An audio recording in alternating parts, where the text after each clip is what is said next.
అదే మాదిరిగా ఇంకొక విషయం కూడా చెప్తా ఉన్నా, అదే విధంగా ఇంకో విషయం కూడా చెప్తా ఉన్నా. ఇదే చంద్రబాబు నాయుడు గారికి చెప్తా ఉన్నా, ఇదే పోలీసులకు చెప్తా ఉన్నా. పోలీసులు ఎవరైతే చంద్రబాబు నాయుడు గారిని మెప్పు కోసం, ఎవరైతే పోలీసులు చంద్రబాబు నాయుడు గారి మెప్పు కోసం ఎవరైతే వాళ్ళ టోపీ మీద ఉన్న సింహాలకు సెల్యూట్ చేయకుండా చంద్రబాబు నాయుడు గారికి వాచ్మెన్ల కింద పనిచేస్తా ఉన్న ఆ ప్రతి పోలీస్ అధికారికి చెప్తా ఉన్నా, ఎల్లకాలం చంద్రబాబు నాయుడు గారి పరిపాలన సాగదు. చంద్రబాబు నాయుడు గారి పరిపాలన త్వరలోనే వస్తుంది. ప్రతి పోలీస్ అధికారికి కూడా చెప్తా ఉన్నా, మీ బట్టలు తీస్తామని చెప్పి ప్రతి పోలీస్ అధికారికి మీ యూనిఫామ్ తీస్తాం, చట్టం మిమ్మల్ని నిలబెడతాం, దోషులుగా మిమ్మల్ని నిలబెట్టి మీ యూనిఫామ్ తీయించి మీకు ఉద్యోగాలు లేకుండా చేస్తామని కూడా ఈ సందర్భంగా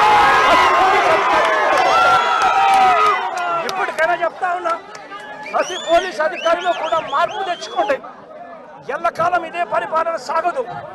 మీరు చేసిన ప్రతి పనికి కూడా వడ్డీతో సహా లెక్కేసి మిమ్మల్ని దోషులుగా నిలబెట్టి మీతో కక్కిచ్చే కార్యక్రమం ఖచ్చితంగా చేస్తామని చెప్పి కూడా ఈ సందర్భంగా ప్రతి పోలీస్ అధికారికి కూడా చెప్తా ఉన్నాం. కొంతమంది పోలీస్ ఆఫీసర్లు ఎంత బాధపడుతున్నాం. ఎస్పీకి అడిగితే 500 మంది పోలీసులకి లోకేష్ బాబు గారికి బందోబస్తు ఇచ్చామని చెప్పారు. ఎందుకు దెంగి తినడానికి వచ్చారని చెప్పి నేను అడుగుతున్నాను. 500 మంది పోలీసులు ఈ రోజు జనం తొండోపుతుండాలుగా వస్తే కనీసం ఒక్క పోలీసోడు వచ్చి మన యొక్క పాదయాత్రకి సహకరించినటువంటి పరిస్థితి లేదు. అయినా సరే మనమే పోలీసులం, మన యాత్రిది ఆంధ్రప్రదేశ్ భవిష్యత్తు గురించి మనం చేస్తున్నటువంటి యాత్ర కాబట్టి యువకులు డిసిప్లైన్ గా ఉండాలి. చాపర్ ఎగరటానికి విఐపి ఉంటే ఎగరటానికి ఇబ్బంది అట. విత్ ఇన్ 14 minutes లో చాపర్ టేక్ ఆఫ్ అయిపోయింది, హ్యాపీగా వెళ్ళి ల్యాండ్ అయిపోయింది. కానీ చాపర్ లో వెళ్ళే విఐపికి ప్రాబ్లం గానీ ఆ పైలట్ కి ప్రాబ్లం కాదా? మరి పైలట్ ఎలా వెళ్ళాడు అదే చాపర్ లో? ఒకసారి మనం ఆలోచన చేసుకోవాలి కదా ప్రజలందరూ కూడా. అదే విధంగా మీరు అబ్జర్వ్ చేసుకుంటే ఎంత అంటే ఒక క్రిమినల్ సైకాలజీ ఉన్న వ్యక్తి పొలిటికల్ లీడర్, మళ్ళీ ఎందుకు చెప్తున్నానంటే నాకే చాలా చిరాకు అనిపించింది. నిన్న ఇలా కూడా ఆలోచిస్తారా ఒక పొలిటికల్ లీడర్స్?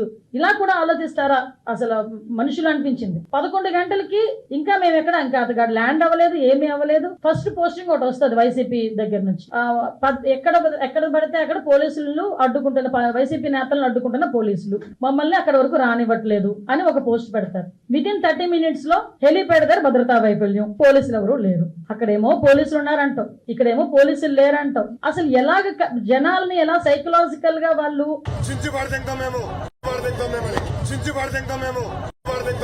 పోలీసులు కూడా చొక్కాలు ఇప్పేయండి, మీ బట్టలు ఇప్పేయండి. పోలీసులు బట్టలు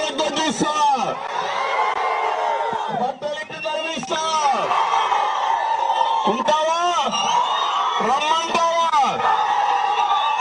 చేత